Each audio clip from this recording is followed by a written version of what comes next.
Assalamualaikum warahmatullahi wabarakatuh. Salam dan bahagia Bapak Ibu guru hebat semua. Perkenalkan, nama saya Tuti, guru SD Negeri Kradenan 1 dari Kabupaten Semarang.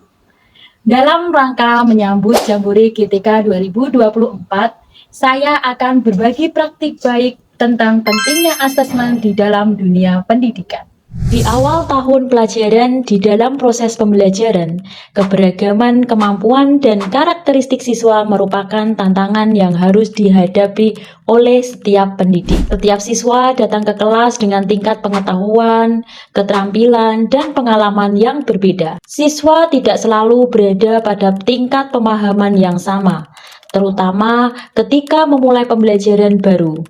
Perbedaan ini yang harus diperhatikan oleh seorang pendidik, terutama jika seorang guru tidak memiliki informasi yang cukup tentang kemampuan awal siswa. Untuk mengatasi berbagai permasalahan tersebut, hal utama yang harus dilakukan yaitu dengan cara mengidentifikasi kemampuan, kebutuhan, dan kesulitan siswa sejak awal pembelajaran. Kita bisa mengetahui siswa mana saja yang sudah siap belajar atau belum siap belajar. Di dalam kurikulum Merdeka, asesmen diagnostik berperan penting sebagai langkah awal untuk memahami kebutuhan, minat, dan kemampuan setiap siswa.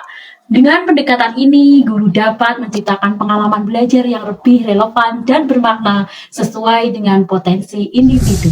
Pada kesempatan kali ini, saya akan berbagi praktik baik cara mudah melakukan asesmen diagnostik dengan menggunakan metode ASIK. Apa itu metode ASIK? Yaitu atur strategi, sikapi, implementasi, dan ambil kesimpulan. Bapak Ibu guru hebat, penasaran kan? Bagaimana sih langkah-langkah asesmen diagnostik dengan menggunakan metode ASIK? Yuk simak video berikut ini. Sebenarnya apa sih asesmen diagnostik itu? Asesmen diagnostik adalah asesmen yang dilakukan sebelum proses pembelajaran dimulai dengan tujuan untuk mengidentifikasi pengetahuan, keterampilan, dan kebutuhan belajar siswa. Sedangkan asesmen diagnostik sendiri dibedakan menjadi dua jenis. Yang pertama, asesmen diagnostik kognitif. Asesmen diagnostik kognitif adalah asesmen yang berfokus pada pengetahuan, keterampilan, dan kemampuan berpikir siswa.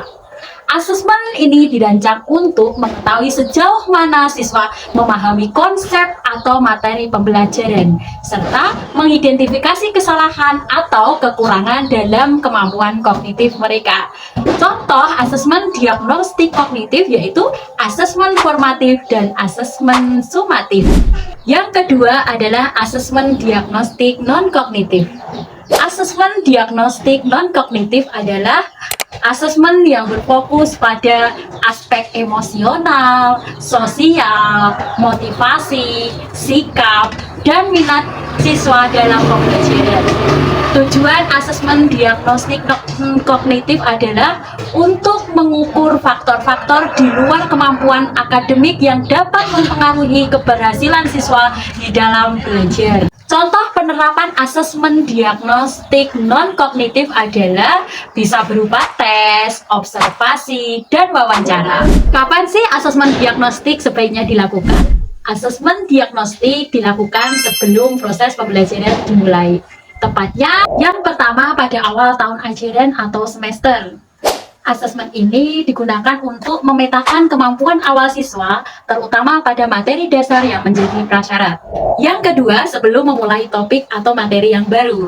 Asesmen ini digunakan agar guru bisa mengetahui sejauh mana siswa telah mengetahui materi sebelumnya yang berkaitan dengan topik yang akan diajarkan.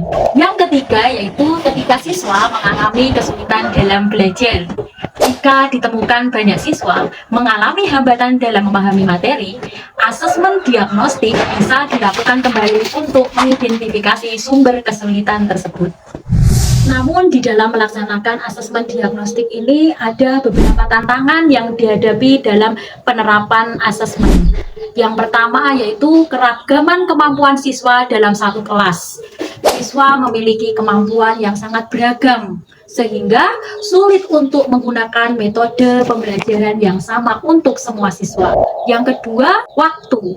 Guru seringkali kesulitan untuk meluangkan cukup waktu dalam mengelola pembelajaran yang bersifat individual. Yang ketiga yaitu keterlibatan siswa. Tidak semua siswa antusias mengikuti asesmen, terutama jika mereka merasa cemas terhadap tes atau merasa tertinggal. Dan yang terakhir adalah sumber daya. Guru mungkin memerlukan alat bantu seperti alat manipulatif, visual, atau teknologi untuk membuat asesmen lebih menarik lagi. Tetapi tidak semuanya bisa tersedia.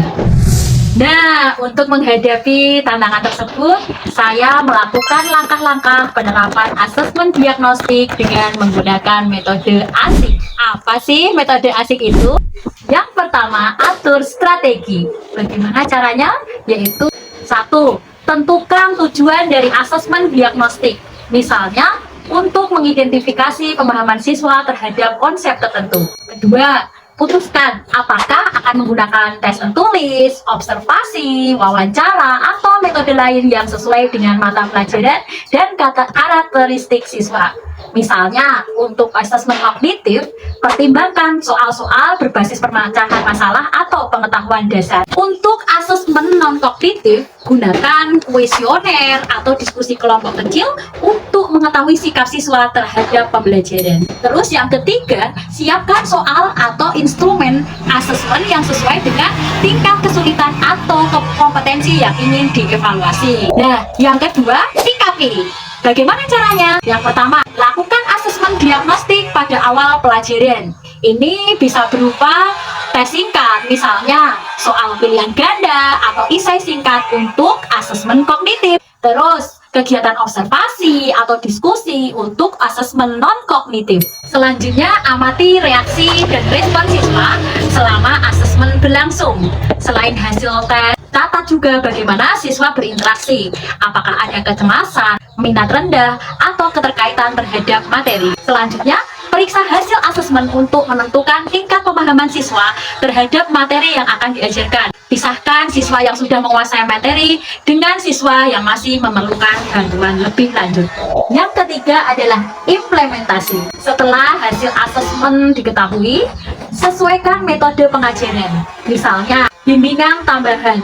Berikan sesi remedial untuk siswa yang mengalami kesulitan, bisa dalam kelompok kecil atau dengan materi pengulangan yang berbeda. Yang kedua, bisa dengan menggunakan tugas pengayaan untuk siswa yang sudah menguasai materi. Berikan tugas atau proyek yang lebih menantang lagi. Jika mayoritas siswa menunjukkan kesulitan pada topik tertentu, pertimbangkan untuk menyederhanakan penjelasan atau menggunakan pendekatan pembelajaran yang berbeda, seperti pembelajaran visual, audio, ataupun kinestetik.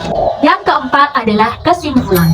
Setelah memberikan pengajaran yang disesuaikan, lakukan asesmen ulang atau formatif untuk mengecek apakah ada peningkatan pada siswa yang awalnya mengalami kesulitan.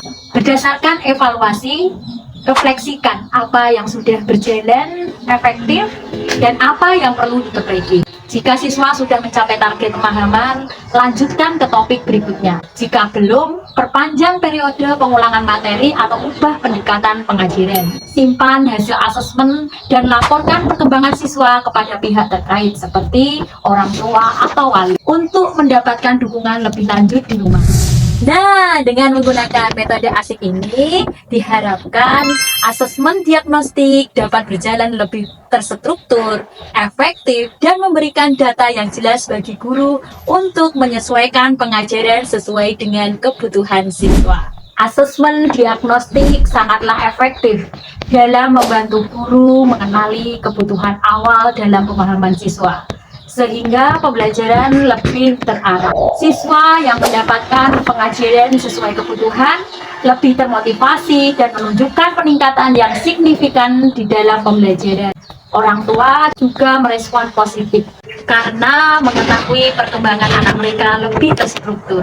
Keberhasilan asesmen diagnostik ini bergantung pada sejauh mana guru mampu mengidentifikasi kesulitan siswa sejak awal dan menyesuaikan metode pengajaran dengan kebutuhan individu.